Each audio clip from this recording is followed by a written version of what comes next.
Hello, everybody. Welcome back to another episode of the Inside the Blue podcast. So, the Rockies series for the Dodgers has concluded. They are currently playing game 2 against the Giants. I have that on my TV right now. I just have it muted so that way I can record the episode. I've been a bit busy for the first part of the week. I had to study for my tax exam that I just got back home from taking.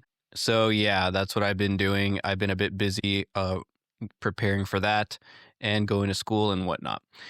I finally have time to record a new episode and go over the Rockies series. I know I'm a bit late on that. The Rockies series ended Monday. I really wanted to do it Monday night, but I was at the Angel game at Angel Stadium with my girlfriend.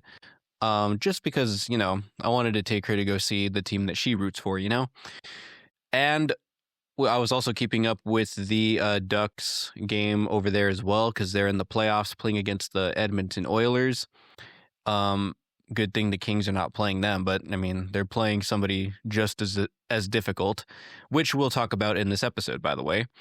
I did want to talk about the Kings a bit. So that's where I was Monday, so I didn't get a chance to record the recap episode, but I have a chance to do that now. So that's what I'm doing. So we're going to get into all of that in this episode.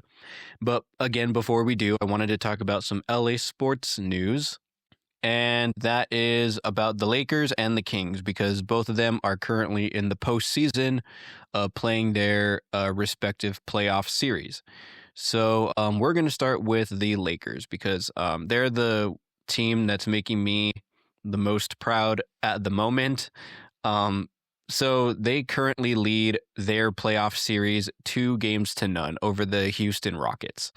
And so that's what's going on with the Lakers. Let's get into it. So game 1, the Lakers win by a score of 107-98. And they win game 2 by a final score of 101-94. So the Lakers, not completely dominated, but did play very well against the Houston Rockets. And the Rockets were favorites to win against the Lakers, especially because Kevin Durant is on that team. He is one of the best players in the NBA.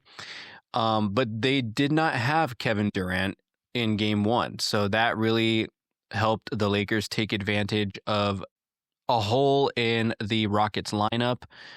And that really benefited them, I think, because they exploded offensively. They really had a great offensive performance that game. And in game 2, we saw Kevin Durant return to the Rockets lineup, and we saw that the Lakers had to play a more defensive game. Yes, they did win, and yes, they did put up good offensive numbers, but they really had to excel defensively in order to win that game. It was definitely a bigger reliance on defense in game 2. So overall, the Lakers are doing very well against the Houston Rockets. And this is also without Luka and Austin Reeves in the lineup, by the way. So they're doing very well without Luka Doncic, who is their star player and the future face of the franchise. They're doing very well without him. And of course, Austin Reeves is just one of the best on the roster. So to see them doing good without those two is very encouraging to see in the playoffs, especially. And I want to also note that the reason they are succeeding so well without Luka and Austin Reeves is because of Luke Kennard. And Luke Kennard was acquired at the trade deadline.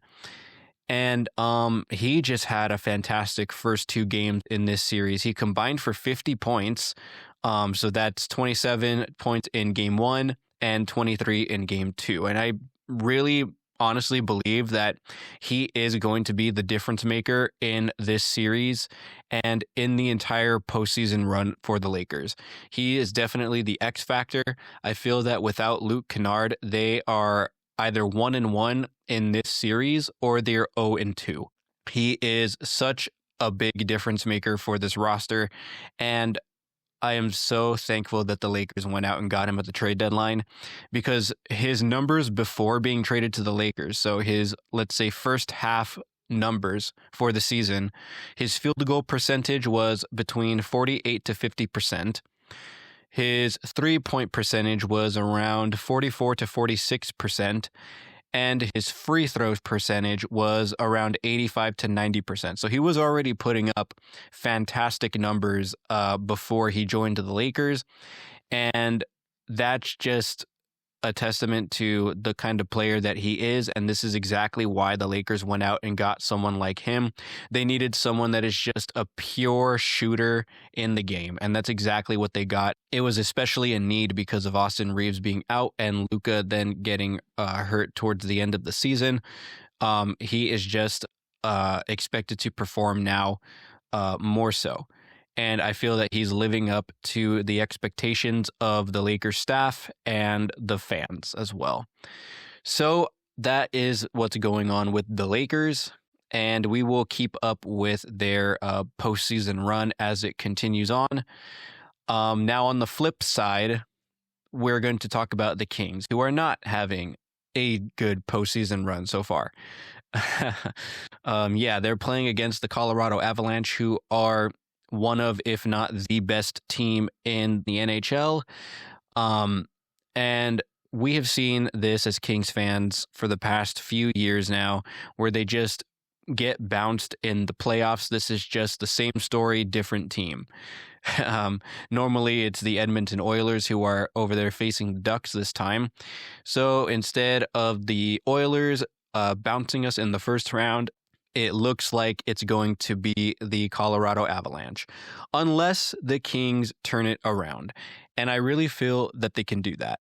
And the reason I think that they can do that is because in both game 1 and 2, even though they were losses, the Kings were not playing terribly, at all. I really feel that they weren't playing as bad as they did in the first half of the season. They were skating and keeping up very well with Colorado. Again, one of, if not the best team in hockey. And for them to continually keep up with them and really hinder them from scoring a lot of goals on them, they're really keeping up and they're really pushing the Avalanche to their limit. They're not letting the Avalanche just stomp all over them. Like, these losses were both 2-1. That's incredibly close.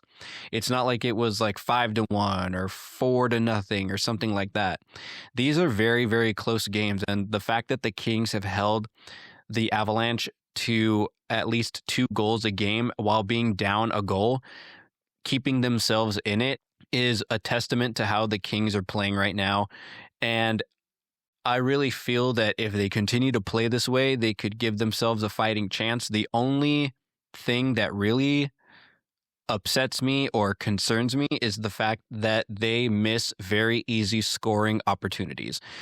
A good example was Drew Doughty in game 1. He missed a wide open net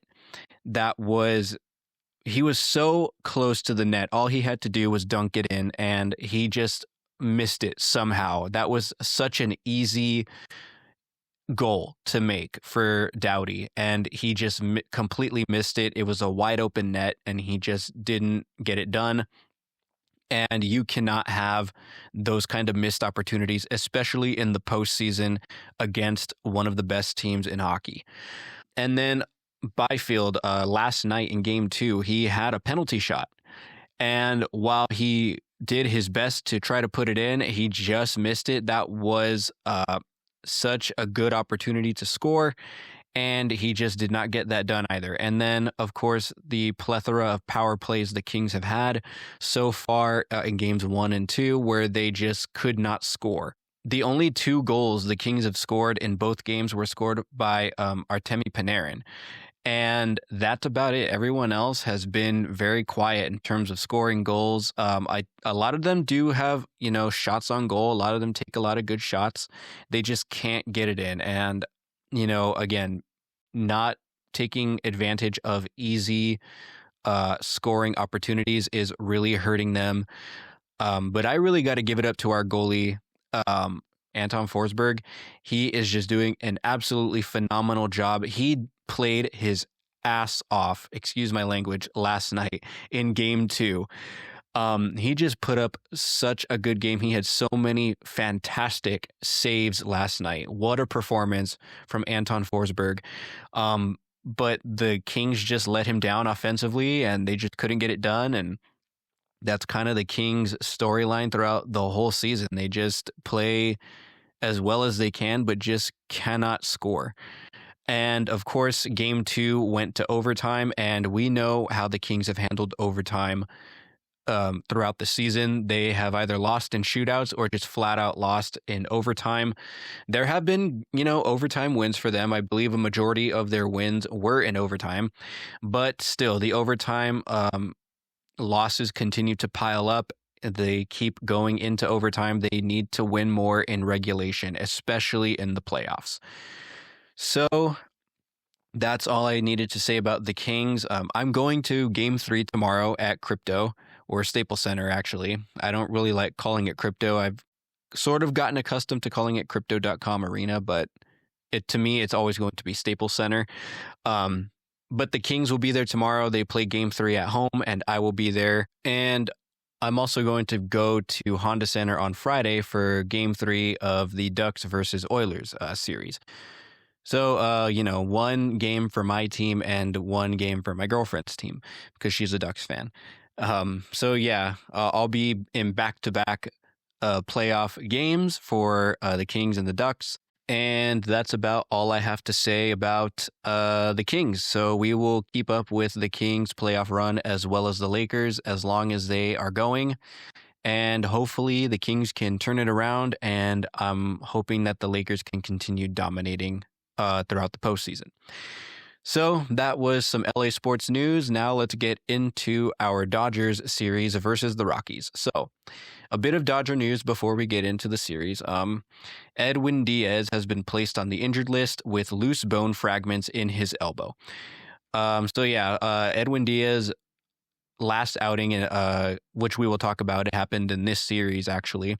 He did not complete an inning and he gave up about 3 runs. So yeah, we're going to get into that stat line in this episode. I believe it was game 3 of the Rockies series. So we'll talk about that a little later. But yeah, going back to his blown save of his first blown save of the season, I just noticed that he didn't have good command of his pitches. Something was off with him and just the way he was throwing his pitches and his command. I was just like, there's something not right with Edwin Diaz. Because prior to that blown save, he was, 4 for 4 in save opportunities. He had a 1.80 ERA. We've talked about this already. So he was doing very well to start the season. He looked absolutely fantastic. His command was sharp. He was doing very well. So once the blown save actually happened, I was like, oh, there's got to be something wrong. Like, he has to be injured. He has to be something not right with his mechanics. Something is off. So to hear about this now, about the bone fragments in his elbow, makes a lot of sense. Why he wasn't having good command of his pitches. So yeah, the blown save makes sense. And then the fact that he just could not get out of the inning in Colorado and gave up like 3 runs, all of it makes a lot of sense. So yeah, they placed him on the injured list with loose bone fragments in his elbow, which he had surgery on today, and it was successful. So I believe they said that Edwin Diaz will be out about 3 months or so, recovering from his surgery and getting him built back up to pitch in the major leagues again and what have you.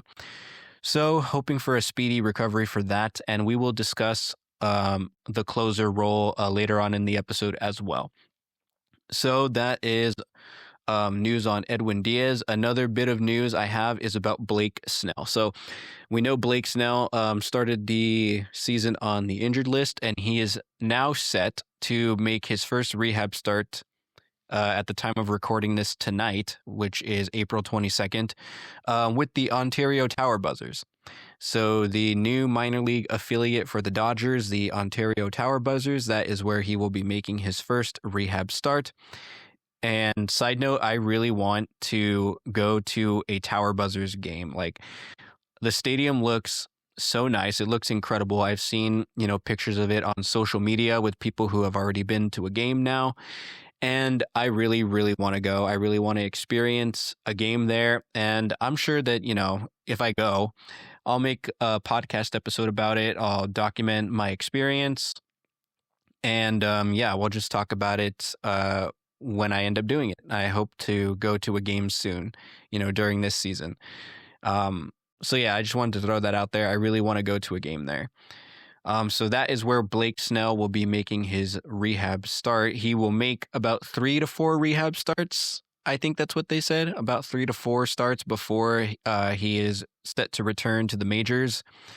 And tonight in his first rehab start, they will have him go about 3 innings. So that will be his limit tonight. And then I'm assuming, in the later starts, in the next few starts, they'll, ramp up the innings limit and the pitch limit. But tonight is a 3-inning limit for Blake Snell. So that's about all the Dodger news that I currently have. Let's get into the series now. So game 1. This is a game 1 of a 4-game series against the Rockies. The Dodgers win this game by a final score of 7-1. So a good win for the Dodgers to start the series. The starting pitcher of note in this one was Tyler Glasnow. So Tyler Glasnow goes 7 innings pitched, giving up 1 run on 2 hits, walking 2, and striking out 7, and he gets the win. So another fantastic outing from Tyler Glasnow. This is good to see Tyler Glasnow being healthy. Let's hope that he can stay healthy the entire season because he is one of our best starting pitchers at the moment. So that was Glasnow's stat line. He had a fantastic outing. The Dodger offense this game put up 7 runs on 13 hits. They walked 3 times and they struck out 8 times. So a good showing offensively for the Dodgers. They were obviously in Coors Field, which is a very hitter-friendly park and a very non-friendly pitcher park. So yeah, they were getting a lot of runs and getting a lot of hits.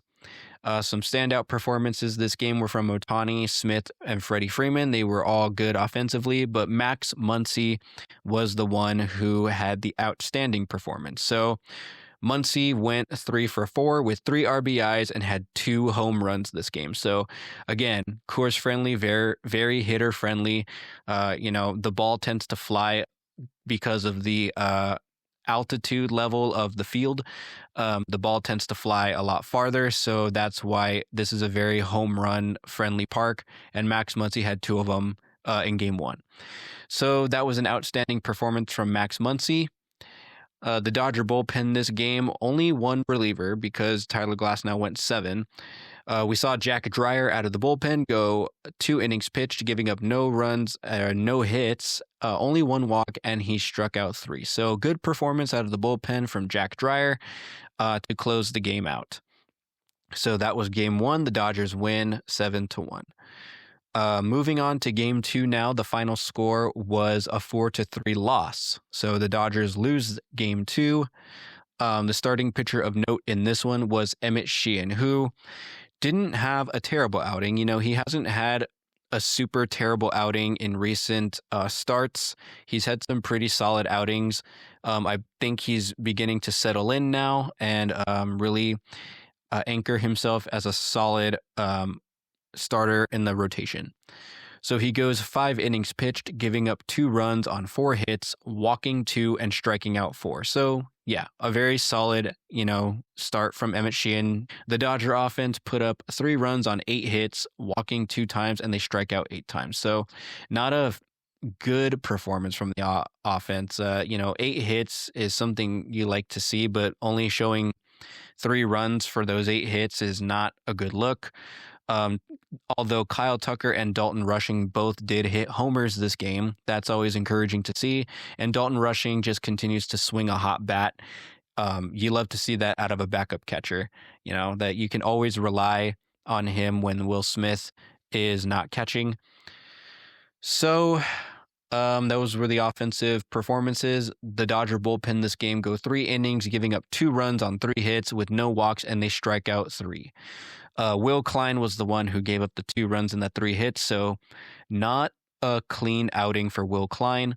But Alex Vesia and Edgardo Henriquez both had very clean innings, and that's good to see from both of those guys, especially Vesia. He is having such a great start to his season, just a good season overall, and I hope it continues. And we'll talk about Vesia a little bit later. So that was game 2. The Dodgers lose, so the series is now tied 1-1. So we proceed to game 3, where the Dodgers lose this game as well by a final score of 9-6. And the starting pitcher in this one was Roki Sasaki, who we will also talk about a little bit later.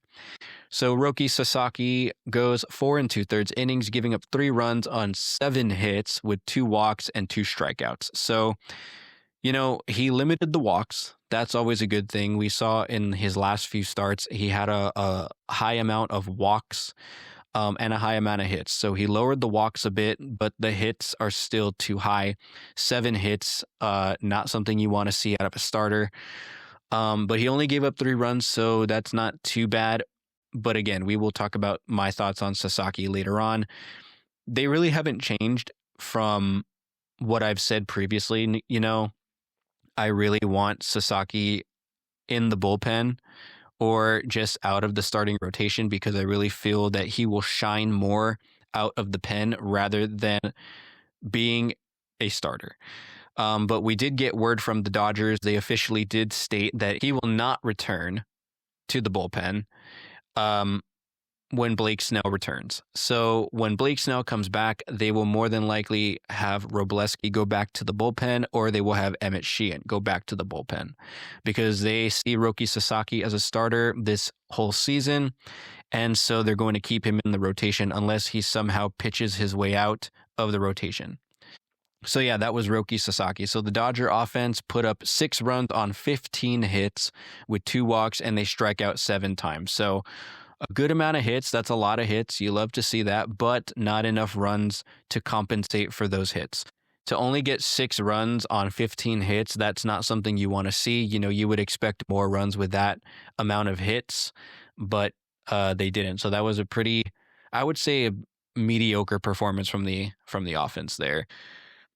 There is one performance, though, that I do want to talk about from an offensive standpoint, and that is Ryan Ward. So the Dodgers called up Ryan Ward from the minor leagues because Freddie Freeman was placed on the paternity list because of the birth of his daughter.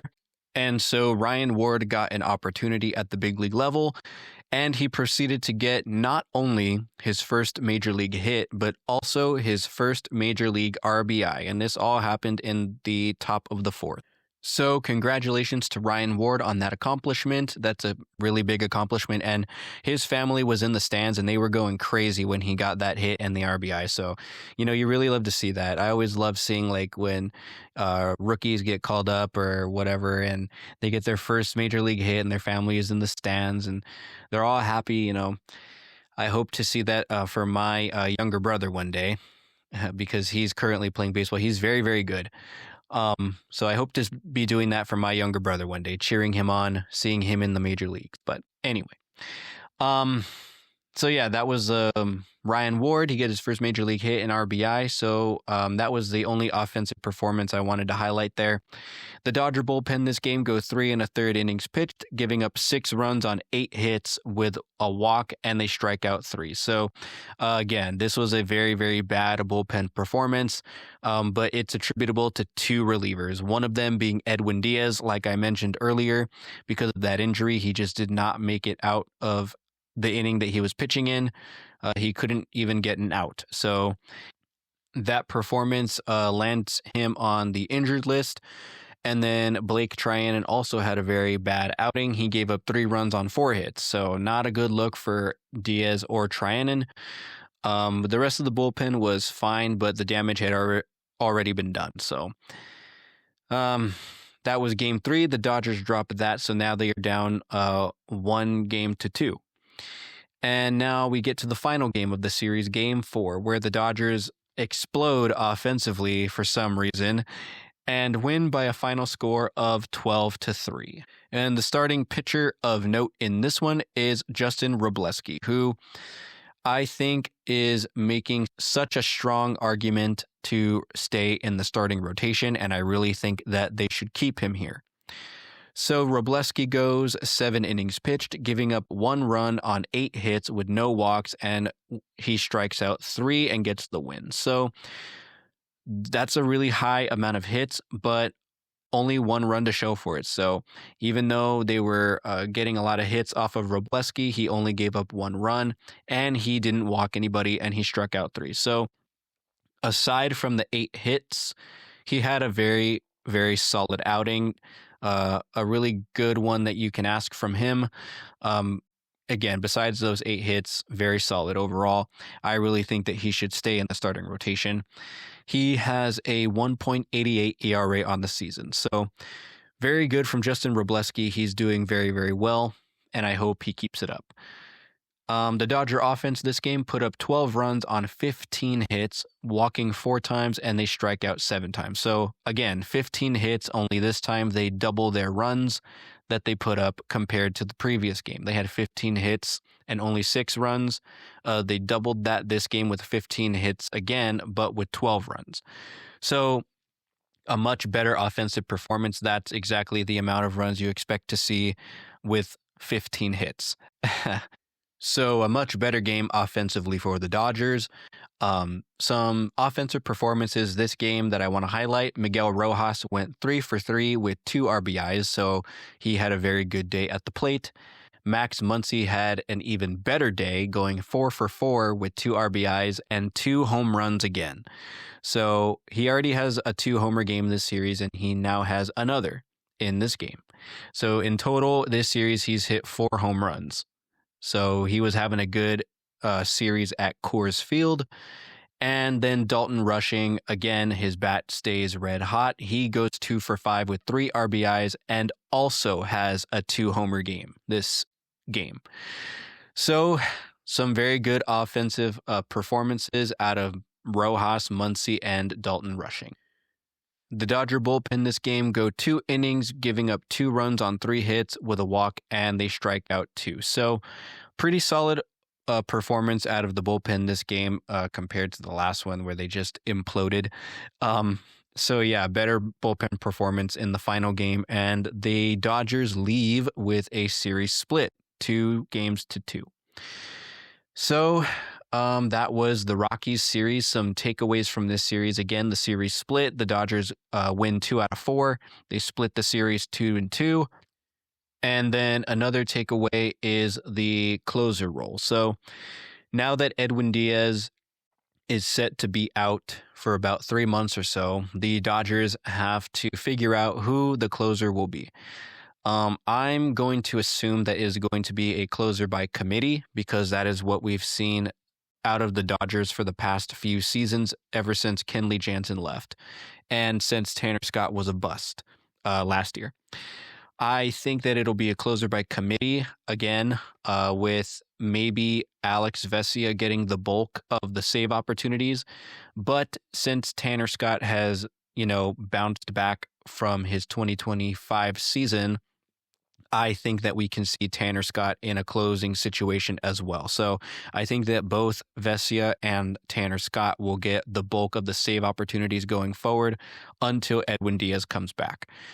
So I really hope that, putting Tanner Scott back in the closer role doesn't hinder his performance, because he has been doing very well to start the season. So that's what I think will happen in terms of who will be the closer. We will see, though.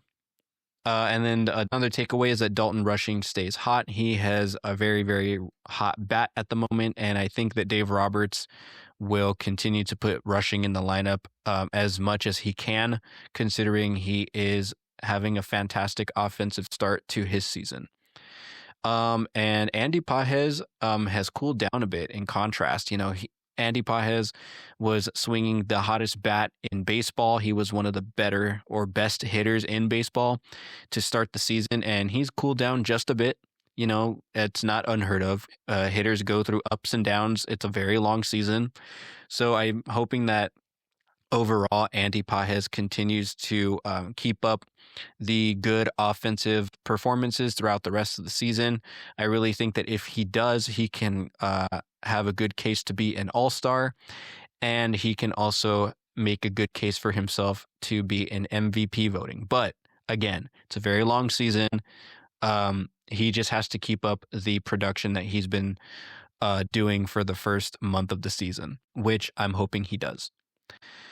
And then last but not least, a takeaway from this series is about Roki Sasaki. And again, this goes back to just what I've been saying for the past few episodes. He needs to either be sent down to AAA or just move back to the bullpen. I really don't think that it's working out for him as a starter this season, last season as well, because, he wasn't a very good starter last season either. I really feel like they rushed him up to the major league level. And put him against major league pitching too early. I really think that he should have been developed in the minor leagues first and then brought up to the major league level. But they did not do that. And they really aren't going to do that moving forward either. They see him as a major league starter in their rotation. So yeah, again, I really think that he should be in the bullpen, but it doesn't look like that's going to happen. So that's about it. Looking ahead, the Dodgers are currently facing the Giants in San Francisco. They are playing game 2 of that series because game 1 was yesterday. So we'll talk about that when that series concludes. That episode might be a bit late as well. If anything, I might combine the Giants series and the Cubs series together. Because after the Giants series, the Dodgers are set to come back home to face the Cubs over the weekend. So I might just wait, because again, I have back-to-back playoff games tomorrow and Friday. And I might just wait until the Cubs series is over Sunday and just record the episode about the Giants and the Cubs together. So I might just do that. And then after the Cubs series, they will begin a series against the Miami Marlins to close out the month of April. So that's pretty much it for this episode. Hope you guys enjoyed. Follow us on Instagram at Inside the Blue Podcast. And I will see you guys in the next episode.